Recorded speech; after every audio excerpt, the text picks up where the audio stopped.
मुलींसाठी चांगले संस्कार. प्रत्येक बाईमध्ये हे गुण असायलाच हवेत. मित्रांनो, आपल्या समाजात एक जुनी म्हण ऐकायला मिळते की घरात नवीन स्त्री आली तर ती घराचं वृंदावन करू शकते किंवा स्मशानही करू शकते. या म्हणीमागे कोणताही अपमानाचा भाव नाही, तर एक खोल वास्तव दडलेला आहे. कारण घराचं वातावरण, नात्यांची ऊब, शांतता, समजूतदारपणा आणि घर पुढे नेण्याची दिशा, या सगळ्यांमध्ये स्त्रीची भूमिका फार महत्त्वाची असते. ती केवळ घरकाम करणारी व्यक्ती नसते, तर ती त्या घराच्या भावनिक केंद्रस्थानी असते. तिच्या विचारांनी, वागण्याने, बोलण्याने आणि समजुतीने संपूर्ण घराचा सूर ठरत असतो. म्हणूनच घरात सुख, समाधान आणि स्थैर्य नांदायचं असेल तर घरातील स्त्रीमध्ये काही गुण असणं अत्यंत आवश्यक ठरतं. वैवाहिक जीवनात आनंद टिकवायचा असेल तर सर्वात आधी बाहेरच्या लोकांच्या बोलण्याकडे दुर्लक्ष करण्याची कला स्त्रीला अवगत असली पाहिजे.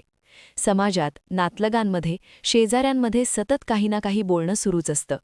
कोणी नवऱ्या-बायकोच्या नात्याची तुलना करतो, कोणी सासर-माहेर यात विष पेरतो, तर कोणी विनाकारण कान भरतो. या सगळ्या गोष्टी जर मनावर घेतल्या तर नात्यात नकळत दुरावा निर्माण होतो.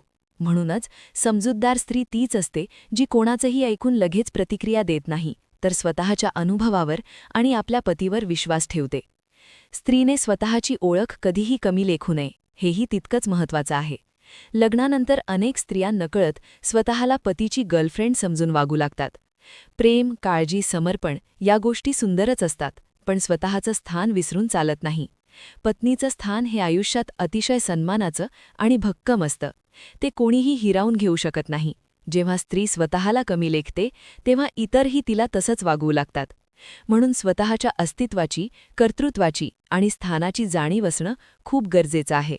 नात्यात तुलना ही सर्वात घातक गोष्ट असते. पतीची तुलना इतर पुरुषांशी केली तर त्यातून केवळ नाराजी आणि दुरावा वाढतो. प्रत्येक व्यक्ती वेगळी असते. प्रत्येकाचं कर्तृत्व, स्वभाव, क्षमता वेगळी असते. तुमचा पती जसा आहे तसा तो तुमच्यासाठी सर्वोत्तम आहे, ही भावना मनात पक्की असली पाहिजे. त्याच्या कमतरतांपेक्षा त्याच्या प्रयत्नांकडे पाहण्याची दृष्टी ठेवली तर नातं अधिक मजबूत होतं. स्वीकार हीच वैवाहिक जीवनाची खरी गुरुकिल्ली आहे.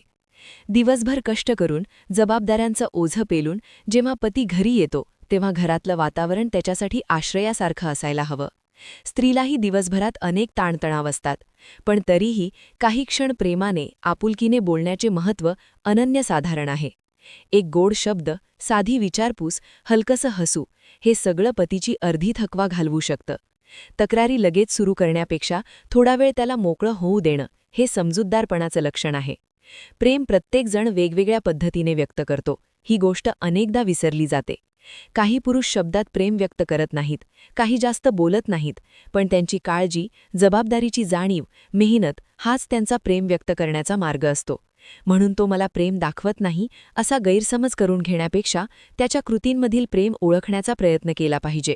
समजूतदारपणा इथे फार महत्त्वाचा ठरतो.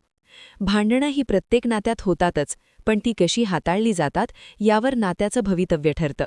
प्रत्येक वेळी राग, चिडचिड, ओरड याचाच मार्ग निवडण्याऐवजी कधीकधी शांत राहणं, ऐकून घेणं, समजून घेणंही गरजेचं असतं.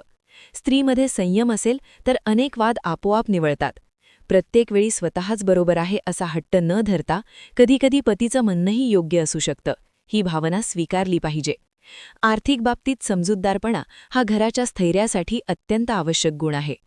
पती किती कमावतो, त्याच्या जबाबदाऱ्या काय आहेत, घराचा खर्च किती आहे, हे समजून घेऊनच अपेक्षा ठेवणं महत्त्वाचं असतं. उगाचच तुलना करून, अवास्तव मागण्या करून नात्यात तणाव निर्माण होतो. काटकसर, नियोजन आणि गरजेपुरता खर्च ही सवय घराला आर्थिक सुरक्षिततेकडे घेऊन जाते. आदर हा नात्याचा कणा असतो.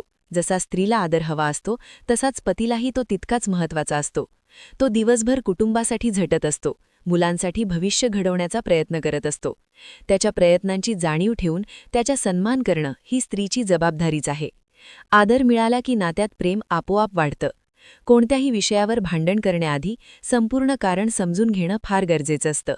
अर्धवट माहितीवर, गैरसमजांवर आधारलेली भांडणं नात्याला इजा करतात. तसेच सासरच्या गोष्टी माहेरी आणि माहेरच्या गोष्टी सासरी नेऊन सांगणं टाळलं पाहिजे. ही एक प्रकारची परिपक्वता असते. दोन्ही बाजूंमध्ये समतोल राखला तर अनेक गैरसमज टळतात. नात्यात मोकळा संवाद अत्यंत आवश्यक आहे. पतीबरोबर आपल्या भावना, अडचणी, आनंद शेअर करणं जितकं महत्त्वाचं आहे, तितकंच त्याचंही ऐकून घेणं गरजेचं आहे. त्याच्या कामाचा ताण, त्याच्या चिंता, त्याच्या जबाबदाऱ्या समजून घेतल्या तर नातं अधिक घट्ट होतं. एकमेकांना समजून घेणं, एकमेकांची साथ देणं आणि कठीण काळात एकत्र उभं राहणं हाच वैवाहिक जीवनाचा खरा आधार असतो. अशा प्रकारे जेव्हा स्त्री समजूतदारपणा, संयम, आत्मसन्मान, प्रेम आणि आदर या गुणांनी घर सांभाळते, तेव्हा ते घर आपोआप वृंदावन बनतं. तिथे शांतता असते, समाधान असतं आणि नात्यांमध्ये एक वेगळीच ऊब असते. स्त्रीच्या या गुणांमुळेच घर पुढे जातं, पिढ्या घडतात आणि आयुष्याला एक सुंदर दिशा मिळते.